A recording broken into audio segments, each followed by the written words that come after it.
ഇന്ന് ഡിസംബർ 10. ഇന്ന് ലോക മനുഷ്യാവകാശ ദിനമാണ്. നമുക്കിന്ന് മനുഷ്യാവകാശത്തെ സംബന്ധിക്കുന്ന ചില കാര്യങ്ങളെക്കുറിച്ച് പറയാം. അന്തസ്സോടും അഭിമാനത്തോടും ആരോഗ്യത്തോടും സമാധാനത്തോടും കൂടി ജീവിക്കാനുള്ള അവകാശം എല്ലാ മനുഷ്യർക്കും ഉണ്ട്. ചില മനുഷ്യർ ജീവിതത്തിൽ ചില സാഹചര്യങ്ങളിലൂടെ കടന്നു പോകുമ്പോൾ ഈ സാഹചര്യങ്ങൾ ഇല്ലാതെയാവും. അന്തസ്സ്, അഭിമാനം, ആരോഗ്യം ഇതെല്ലാം നഷ്ടപ്പെട്ട് മനുഷ്യർക്ക് പലതിനോടും പടവെട്ടിയാണ് ജീവിക്കേണ്ടി വരിക. അത്തരം ജീവിതത്തെ മാറ്റിക്കളയുന്ന സന്ദർഭങ്ങളെയാണ് നമ്മൾ ലൈഫ് ഓൾട്ടറിങ് ഇവന്റ്സ് എന്ന് പറയാം. അതിനെ നമ്മൾക്ക് ട്രോമ എന്ന വാക്കുകൊണ്ട് വിശേഷിപ്പിക്കാം. അപ്പോൾ എന്താണ് ട്രോമ? അമേരിക്കൻ സൈക്കോളജിക്കൽ അസോസിയേഷൻ ട്രോമയെ വിശേഷിപ്പിക്കുന്നത് trauma is an emotional response to a terrible event like an accident, rape or natural disaster. അപ്പോൾ ഇത് മനുഷ്യന് മാത്രം ബാധിക്കുന്ന കാര്യങ്ങളാണോ? നമുക്ക് ജൈവ ലോകത്തേക്കൊന്ന് നോക്കാം. എങ്ങനെയാണ് സസ്യങ്ങൾ, ചെടികൾ എങ്ങനെയാണ് ഇതിനോട് പ്രതികരിക്കുന്നത്, ട്രോമാറ്റിക് ആയ ഇവൻസിനോട് പ്രതികരിക്കുന്നത്? സോ ഫോർ എക്സാമ്പിൾ, ഇപ്പം ചെടികളാണെങ്കിൽ root damage is especially harmful. വേരുകൾ കേടുവരിക, നമ്മൾ വെട്ടിക്കളയുന്ന സമയത്ത്, എക്സ്കവേഷൻ്റെ സമയത്ത് വാട്ടറോ ന്യൂട്രിയൻസോ അപ്ടേക്ക് ചെയ്യാൻ പറ്റാതിരിക്കുമ്പോൾ അതൊക്കെ ഒരു ചെടിയുടെ ട്രോമാറ്റിക് ആയിട്ടുള്ള അവസ്ഥയാണെന്ന് പറയാം. അല്ലെങ്കിൽ വെട്ടിക്കളയുക, above ground trauma, stem wounds, defoliation, trunk damage. അതുപോലെ തന്നെ എൻവയറമെന്റൽ സ്ട്രെസ്സേഴ്സ് ലൈക്ക് ഡ്രോട്ട്, വരൾച്ച അല്ലെങ്കിൽ വെള്ളപ്പൊക്കം, ഇതെല്ലാം ഒരു ചെടിയെ ട്രോമാറ്റിക്കലി എഫക്റ്റ് ചെയ്യുന്ന ഘടകങ്ങളാണെന്ന് പറയാം. എന്താണ് പ്ലാന്റ്സ് നേരിടുന്ന ട്രോമയുടെ ആഫ്റ്റർ ഇഫക്ട്സ്? ഒന്നാമത്തത്, അവരുടെ വളർച്ച മുരടിച്ചു പോകും. ഈ ചിത്രത്തിൽ കാണുന്നത് പോലെ ചില വടുക്കൾ നിങ്ങൾ കണ്ടിട്ടുണ്ടാവും മരങ്ങളിൽ. അത് കാലസ് ടിഷ്യൂസ് ആണ്.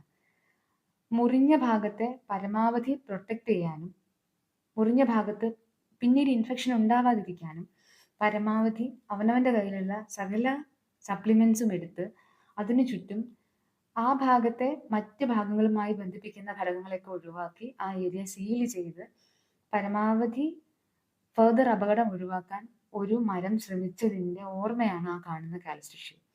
ഇതിനു വേണ്ടി ചെലവാക്കുന്ന ഊർജം ആ മരത്തിന് വളരാനും പൂക്കാനും കായ്ക്കാനുമുള്ള ഊർജമാണ്. അതില്ലാതാവുമ്പോൾ ചെടി വളരാതെയാവും, സമയത്ത് പൂക്കാതെയാവും, കായ്ക്കാതെയാവും. അതാണ് പ്ലാന്റ്സ് നേരിടുന്ന ട്രോമയിലെ പ്ലാന്റ്സിൻ്റെ റെസ്പോൺസ്. നമുക്കിനി ജന്തു ലോകത്തേക്ക് വരാം. എന്താണ് ജന്തുക്കൾക്ക് ട്രോമാറ്റിക് ആയ ഇൻസിഡൻസ് കൂടി കടന്നു പോകുന്ന ജന്തുക്കൾ എങ്ങനെയാണ് അവയോട് പ്രതികരിക്കുന്നത്? കാട്ടിലുള്ള ആനിമൽസിനെ എടുക്കാം, വൈൽഡ് ആനിമൽസ്. പെട്ടെന്ന് ഒരു ട്രോമാറ്റിക് ആയ ഇൻസിഡൻറ്റ്, അതായത് ഒരു ഇരപിടിയനായ ഒരു ജീവി, ഒരു പ്രെഡേറ്റർ വരിക, അല്ലെങ്കിൽ മനുഷ്യൻ തന്നെ വേട്ടയാടുക, അങ്ങനത്തെ സാഹചര്യങ്ങളിലൊക്കെ അതിലൂടെയൊക്കെ കടന്നു പോകുന്ന ജീവികൾക്ക് പൊതുവായി കാണുന്ന ധാരാളം പഠനങ്ങൾ ഇതിനെപ്പറ്റി അവൈലബിൾ ആണ്. അത് ചില പഠനങ്ങളാണ് ഇവിടെ കാണിച്ചിരിക്കുന്നത്. ഇതിൻ്റെ എല്ലാം പേപ്പേഴ്സ് ഡിസ്ക്രിപ്ഷനിൽ കൊടുത്തിട്ടുണ്ട്. ഒരു സിംഗിൾ ഇൻസിഡൻറ്റ് ഓഫ് സ്ട്രെസ് മതി ലോങ് ലാസ്റ്റിംഗ് ആയ ഇഫക്ട്സ് ഉള്ള PTSD പോലത്തെ സിംറ്റംസ് വരാൻ. PTSD എന്ന് വെച്ചാൽ പോസ്റ്റ് ട്രോമാറ്റിക് സ്ട്രെസ് ഡിസോർഡർ. ഒരു സ്ട്രെസ്സിലൂടെ കടന്നു പോയിട്ടുള്ള ഒരു ജീവിക്ക് ഉണ്ടാവുന്ന ന്യൂറൽ ചേഞ്ച് കൊണ്ടുണ്ടാവുന്ന ബിഹേവിയറലും ന്യൂറലുമായിട്ടുള്ള ലൈഫ് ലോങ് പെർസിസ്റ്റ് ചെയ്യാൻ സാധ്യതയുള്ള ആ ജീവിയുടെ ജീവിതത്തിനെ പ്രതികൂലമായി ബാധിക്കുന്ന ഒരവസ്ഥയാണ് പോസ്റ്റ് ട്രോമാറ്റിക് സ്ട്രെസ് ഡിസോർഡർ. ഇതേപോലെ തന്നെ പല മൃഗങ്ങളിലും, ഇപ്പോൾ ലാബ് ആനിമൽസ് ആണെന്നുണ്ടെങ്കിലും ക്യാപ്റ്റിവിറ്റിയിലുള്ള ആനിമൽസ്, നമ്മൾ വളർത്തുകയോ അല്ലെങ്കിൽ നമ്മളെ കൂട്ടിൽ അടച്ചിടുകയോ ചെയ്തിരിക്കുന്ന ആനിമൽസ്, ഇവയെല്ലാം പലതരത്തിലുള്ള സ്ട്രെസ്സിലൂടെ കടന്നു പോകുമ്പോൾ പലതരത്തിലാണ് അവർ അതിനോട് കോപ്പ് ചെയ്യുന്നത്. ചില ജീവികളെ നമ്മൾ കെട്ടിയിട്ട് കുറേ കാലം കെട്ടിയിട്ട് വളരെ അബ്യൂസ് ചെയ്യപ്പെട്ട ജീവികൾ അങ്ങോട്ടും ഇങ്ങോട്ടും നടക്കുക, ഒരിടത്ത് അടങ്ങിയിരിക്കാതിരിക്കുക, ഇതൊക്കെ അതിൻ്റെ ട്രോമ റെസ്പോൺസസ് ആണ്. അതിൻ്റെ എങ്ങനെയെങ്കിലും അതിനെ നെർവസ് സിസ്റ്റത്തെ റെഗുലേറ്റ് ചെയ്ത് ആ ജീവി ജീവിക്കാൻ ശ്രമിക്കുന്നതിൻ്റെ കോപ്പിംഗ് മെക്കാനിസംസ് ആണ് അത്. ഇനി മനുഷ്യരിലേക്ക് വന്നാൽ, മനുഷ്യർ പ്രധാനമായും 4 തരത്തിലാണ് സ്ട്രെസ്സിനോടും ട്രോമയോടും പ്രതികരിക്കുക. Fight, flight, freeze, phone. 4 response ടൈപ്പാണ് ഉള്ളത്. ഇതിൽ ഫൈറ്റ് എന്നത് എന്താണോ നമ്മൾക്ക് ത്രെട്ടനിങ് ആയി തോന്നുന്ന സാഹചര്യം അതിനോട് യുദ്ധം ചെയ്ത് തോൽപ്പിക്കാൻ നമ്മൾ യുദ്ധം ചെയ്യാൻ നിൽക്കുക എന്നുള്ളതാണ്. രണ്ടാമത്തത് ഫ്ലൈറ്റ്, ഓടി രക്ഷപ്പെടുക, മാറ്റി വെക്കുക, ഒഴിഞ്ഞു പോവുക, അതൊക്കെയാണ്. മൂന്നാമത്തത് ഫ്രീസ്. ചില ജീവികൾ ആക്രമിക്കാൻ വരുമ്പോൾ ചത്ത പോലെ കിടന്നേക്കാം എന്ന് വിചാരിക്കുന്നത് പോലെ ഫ്രീസ് റെസ്പോൺസ്, അതായത് ആവുന്നില്ല, ഷട്ട് ഡൗൺ ചെയ്യുക, അൺറെസ്പോൺസീവ് ആവുക, ഐസൊലേറ്റ് ചെയ്യുക, അതൊക്കെയാണ്. നാലാമത്തതാണ് ഫോൺ റെസ്പോൺസ്. എന്താണോ നമ്മൾക്ക് അപകടം ഉണ്ടാക്കാവുന്ന ഘടകം അതിനെ പരമാവധി പ്രീതിപ്പെടുത്തി നിൽക്കുക, അതായത് avoiding conflicts or people pleasing or flattering, so that ആരും നമ്മളെ ആക്രമിക്കാതിരിക്കട്ടെ. സ്വന്തം രക്ഷയ്ക്ക് വേണ്ടി മനുഷ്യർ പൊതുവെ ചെയ്യുന്ന 4 തരം റെസ്പോൺസാണിത്. മനുഷ്യരിൽ മാത്രമല്ല ബാക്കിയുള്ള ജീവികളിലും ഉണ്ട് എന്നുള്ള പഠനങ്ങളുണ്ട്. ഇങ്ങനെ ട്രോമയോട് നമ്മൾ ഉള്ള റെസ്പോൺസ് 2 തരത്തിലാണ് നമ്മുടെ നെർവസ് സിസ്റ്റം ഹാൻഡിൽ ചെയ്യുക. നമുക്ക് പാരാസിമ്പത്തറ്റിക് നെർവസ് സിസ്റ്റവും ഉണ്ട്, സിമ്പത്തറ്റിക് നെർവസ് സിസ്റ്റവും ഉണ്ട്. ഇതിൽ പെട്ടെന്നൊരു അപകടം വരുമ്പോൾ, അതായത് ത്രെട്ടനിങ് ആയ ഒരു സാഹചര്യത്തിൽ നമ്മളുടെ ജീവനോ ജീവിതമോ അപകടത്തിലാണ് എന്നുള്ളത്, യഥാർത്ഥത്തിൽ അപകടത്തിലാണ് എന്നുള്ളതോ, അല്ലെങ്കിൽ നമുക്കൊരു ഇമാജിനറി ആയ ത്രെട്ടിനോട് പോലും നമ്മൾ പ്രതികരിക്കുന്നത് സിമ്പത്തറ്റിക് ഡിവിഷനിലൂടെയാണ്. അപ്പോൾ കണ്ണുകൾ കുറച്ചും കൂടി പീപ്പിൾ ഡയലേറ്റ് ആവും, കൃഷ്ണമണിയൊക്കെ വികസിക്കും, വായ വരളും, അതായത് നമുക്ക് ഊനീര് വരില്ല, നമ്മളുടെ എയർവേസ് ഒക്കെ ഡയലേറ്റ് ആവും, കൂടുതൽ ശ്വാസം എടുക്കും, ഹാർട്ട് റേറ്റ് കൂടും, ദഹനം കുറയും. അതായത് നമ്മൾ പെട്ടെന്ന് ഈ പറയുന്ന 4 റെസ്പോൺസിൽ എന്തെങ്കിലും ഒന്ന് എടുത്ത് നമ്മൾ ആ ഘട്ടത്തിൽ നിന്ന് രക്ഷപ്പെടാൻ ശ്രമിക്കണം. അതിനാണ് നമുക്ക് സിമ്പത്തറ്റിക് നെർവസ് സിസ്റ്റം, അതാണ് സിമ്പത്തറ്റിക് നെർവസ് സിസ്റ്റത്തിന്റെ ഫംഗ്ഷൻ. ഇനി ഇതിന്റെ ഓപ്പോസിറ്റ് പാരാസിമ്പത്തറ്റിക് ഡിവിഷൻ എന്ന് പറയുന്നത് കുറെ കൂടി സമാധാനമായിരിക്കുക എന്നുള്ളതാണ്. പീപ്പിൾ ഡയലേറ്റ്, നമുക്ക് സലൈവ ഉണ്ടാവും, നന്നായിട്ട് ദഹിക്കും, ശ്വാസം എടുക്കാൻ പറ്റും. പാരാസിമ്പത്തറ്റിക് നെർവസ് സിസ്റ്റം ആക്ടിവേറ്റ് ചെയ്യുക എന്നുള്ളതിനാണ് നമ്മൾ ബേസിക്കലി ആളുകളോട് ഭയങ്കരമായിട്ട് സ്ട്രെസ്ഡ് ആകുമ്പോൾ നന്നായിട്ട് ബ്രീത്ത് ചെയ്യാൻ പറയുന്നത്. ധാരാളം ശ്വാസം എടുക്കുമ്പോൾ തന്നെ ശരീരത്തിൽ ഈ പറയുന്ന സിമ്പത്തറ്റിക് നെർവസ് സിസ്റ്റത്തിനെ പാരാസിമ്പത്തറ്റിക് നെർവസ് സിസ്റ്റം ഓവർറൈഡ് ചെയ്യാനുള്ള ടെൻഡൻസി ഉള്ളതുകൊണ്ടാണ് നമ്മൾ ആളുകളോട് നന്നായിട്ട് ശ്വാസം എടുക്കൂ എന്ന് പറയുന്നത്. അപ്പോൾ ഈ 2 റെസ്പോൺസ് ആണ് നമ്മൾക്കുള്ളത്. ഇനി ഇതിൽ പഠനങ്ങൾ സൂചിപ്പിച്ചിട്ടുള്ളത് human brain almost act like a rodent brain in response to trauma. പല രീതികളിലും നമ്മൾക്ക് എങ്ങനെയാണ് ട്രോമ നമ്മളെ ബാധിക്കുന്നത് എന്നുള്ളതിൻ്റെ ഒരു പഠനമാണ് ഈ കാണിച്ചിരിക്കുന്നത്. അതിൻ്റെ ആകെത്തുക എന്ന് പറയുന്നത് നമ്മളെ ട്രോമ ബാധിക്കുന്നത് പലതരത്തിലാണ്.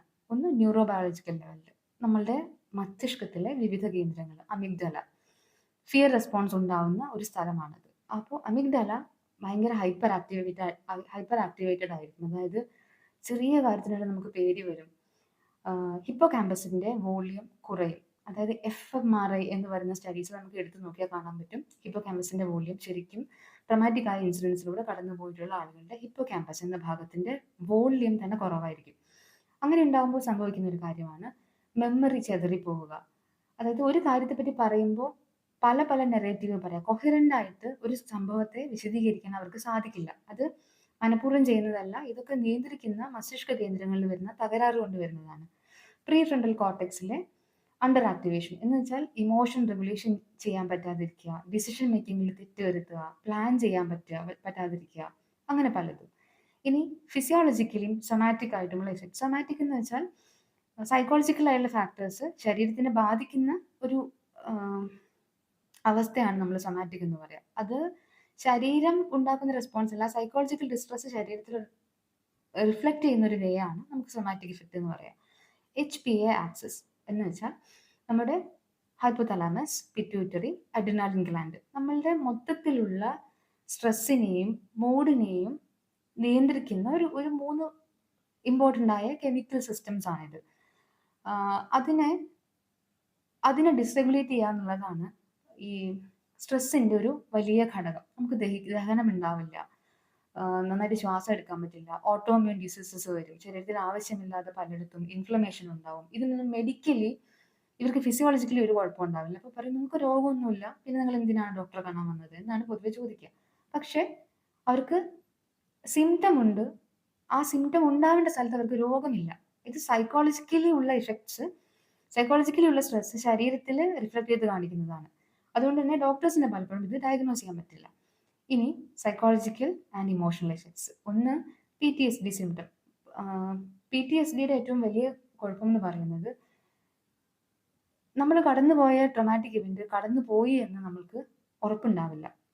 അത് ജസ്റ്റ് ഒരു മൊമെന്റ് ഫ്ലാഷിൽ പിന്നെയും ആ ഇവന്റ് നമ്മുടെ ജീവിതത്തിലേക്ക് കടന്നു വരികയും നമുക്ക് പാനിക് അറ്റാക്ക് വരുന്ന പോലെ തോന്നുകയും ഒക്കെ ചെയ്യും.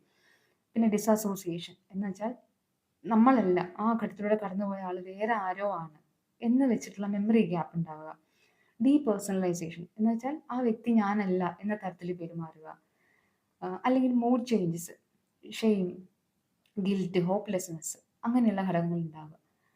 ഐഡന്റിറ്റി ഇമ്പാക്ട് അതാണ് ഏറ്റവും വലിയ പ്രശ്നം. ഫ്രാഗ്മെന്റഡ് സെൻസ് ഓഫ് സെൽഫ്, അതായത് ഞാൻ പൊട്ടിപ്പോയി, ഞാൻ തകർന്നു പോയി, എനിക്ക് എന്തോ ഫണ്ടമെന്റലി കുഴപ്പമുണ്ട് എന്നൊക്കെ തോന്നുന്നത് ഇതിന്റെ ട്രോമയുടെ ഒരു ഇഫക്റ്റ് ആണ്. ഇനി ഇതൊക്കെ പറയുമ്പോൾ ഇതൊക്കെ പറയുന്ന പ്രിമൈസ് എന്ന് പറയുന്നത് മനുഷ്യർ നേരിടുന്ന പലതരം ട്രോമാറ്റിക് ആയ ഇവന്റ്സ് ആണ് എന്ന് പറഞ്ഞല്ലോ. അപ്പൊ ട്രോമയുടെ ഡെഫിനിഷനിൽ തന്നെ നമ്മൾ ഉൾപ്പെടുത്തിയിട്ടുള്ള ഒരു ടേമാണ് റേപ്പ്. നമ്മൾ പൊതുവെ നമുക്ക് റേപ്പ് എന്ന് പറയുമ്പോൾ നമുക്ക് മുൻപേ ഉണ്ടായിരുന്ന ഒരു പദം, അതിനെ മാനഭംഗം എന്നാണ് പറഞ്ഞിരുന്നത്. അടുത്തിടെയായിട്ട് ആ ടേം കാണുന്നില്ല. മാനഭംഗത്തിന് പകരം ബലാത്സംഗം എന്നായിട്ടുണ്ട്. ബലാത്സംഗം എന്നാൽ എന്താണ്? Forced intercourse. ഇന്റർകോഴ്സ് എന്ന വാക്കിനാണ് അവിടെ പ്രാധാന്യം. അതല്ല നമ്മൾ ഫോക്കസ് ചെയ്യേണ്ട ഒരു point. It is actually sexual assault. ഭീകരാക്രമണം എന്ന് പറയുമ്പോൾ നമ്മൾ എന്താണ് നമ്മുടെ മനസ്സിൽ വരുന്ന ചിത്രം എന്താണ്? അതുപോലെ ബലാത്സംഗം എന്ന് പറയുമ്പോൾ വരുന്ന ചിത്രമായിരിക്കില്ല ലൈംഗികാക്രമണം എന്ന് പറയുമ്പോൾ നമ്മുടെ മനസ്സിൽ വരുന്ന ചിത്രം. ഭാഷയിൽ മാറ്റം വരുമ്പോൾ നമ്മുടെ പെരുമാറ്റത്തിലാണ് മാറ്റം വരിക. ഇപ്പോൾ ഒരാളെ നമ്മൾ പണ്ട്, എനിക്കത് വാക്ക് പറയാൻ ബുദ്ധിമുട്ടുണ്ട്, ഭിന്നശേഷിക്കാരെ വിശേഷിപ്പിച്ചിരുന്ന ഒരു ടേമുണ്ട്. അതിന് പകരം അവർ ഭിന്നശേഷി എന്ന് പറയുമ്പോൾ ദേ ആർ ഡിഫറൻഷ്യലി ഏബിൾഡ്. ഒരു മനുഷ്യന്റെ കപ്പാസിറ്റിയാണ് അവിടെ കാണിക്കുന്നത്. അതുപോലെ ഈ മാനഭംഗം എന്ന വാക്ക് പതുക്കെ പതുക്കെ നമ്മുടെ ഡിക്ഷണറിയിൽ നിന്നും മാധ്യമങ്ങളിൽ നിന്നും മാഞ്ഞു പോയതുപോലെ ഈ ബലാത്സംഗം എന്ന് പറയുന്ന വാക്കും മാഞ്ഞു പോവണം എന്നാണ് ആഗ്രഹിക്കുന്നത്. പകരം വെക്കേണ്ട ഒരു വാക്ക് ലൈംഗിക ആക്രമണം എന്നാണ്. സൗമ്യ എല്ലാവർക്കും ഓർമ്മയുണ്ടാവും, നമ്മളുടെ ഗോവിന്ദച്ചാമിയെ ഉപദ്രവിച്ച് കൊന്ന സൗമ്യയുടെ പോസ്റ്റ്മോർട്ടം നടത്തിയ ഡോക്ടർ ഷേർലി വാസു അവരുടെ ഒരു അഭിമുഖത്തിൽ അവർ പറയുന്നുണ്ട്, സൗമ്യ സ്വന്തം പല്ല് വിഴുങ്ങിയിട്ടുണ്ടായിരുന്നു, 4-5 പല്ല് അവർ വിഴുങ്ങിയിട്ടുണ്ടായിരുന്നു. അതാണ് sexual assault. That is not forced intercourse.